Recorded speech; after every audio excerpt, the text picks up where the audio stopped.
Alors bonjour, oui, je peux vous parler de mon idée innovante. Je suis Alexandre Chaplin. J'ai créé des tables qui ont l'impression d'avoir de l'eau en lévitation. C'est un concept qui n'appartient ni à l'art, ni au design, ni à la décoration. Ça appartient aux trois, comme ça il n'y a pas de problème. L'innovation, c'était de faire en sorte qu'on ait l'impression que l'eau soit flottante grâce à de la résine et de la matière première du marbre.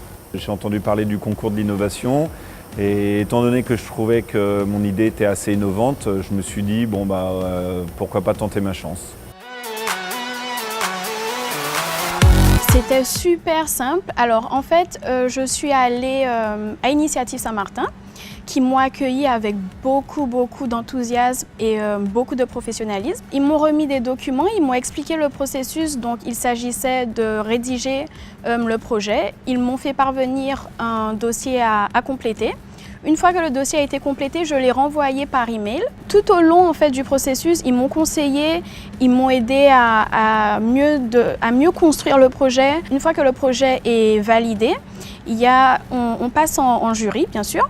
Et eux, l'équipe Initiative Saint-Martin, nous prépare à bien présenter le projet pour avoir toutes nos chances. La soirée s'est passée autour d'une dégustation de vin. J'étais très contente, j'ai participé, j'ai pu découvrir les autres personnes qui avaient participé également au concours. À un moment, j'ai entendu un projet qui me semblait très familier. J'ai été récompensée.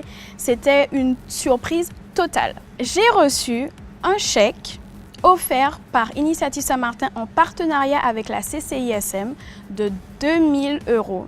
Sachez que grâce à ces fonds, j'ai pu démarcher d'autres partenaires qui ont été tellement emballés par mon projet qu'ils se sont mobilisés et m'ont permis d'avoir encore plus de fonds pour le festival qui aura lieu normalement en 2017. Moi, ça m'a beaucoup appris à gérer tout ce qui est documents, papiers administratifs, puisque c'est pas un truc que tu fais souvent. C'est-à-dire qu'effectivement, tu vas payer EDF, les démarches du quotidien, quoi. Mais là, c'était vraiment quelque chose d'autre.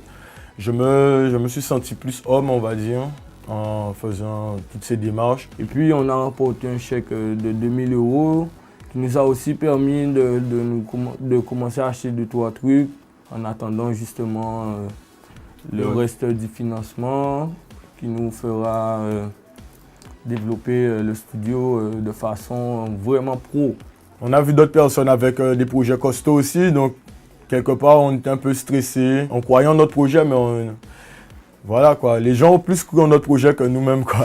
On va dire ça comme ça. Si vous avez des projets, je pense que c'est bien d'aller les voir, les expliquer. Voilà. Ça peut déboucher sur quelque chose de bien. Surtout qu'il y a de bonnes personnes qui conseillent, vous êtes bien entourés, quoi.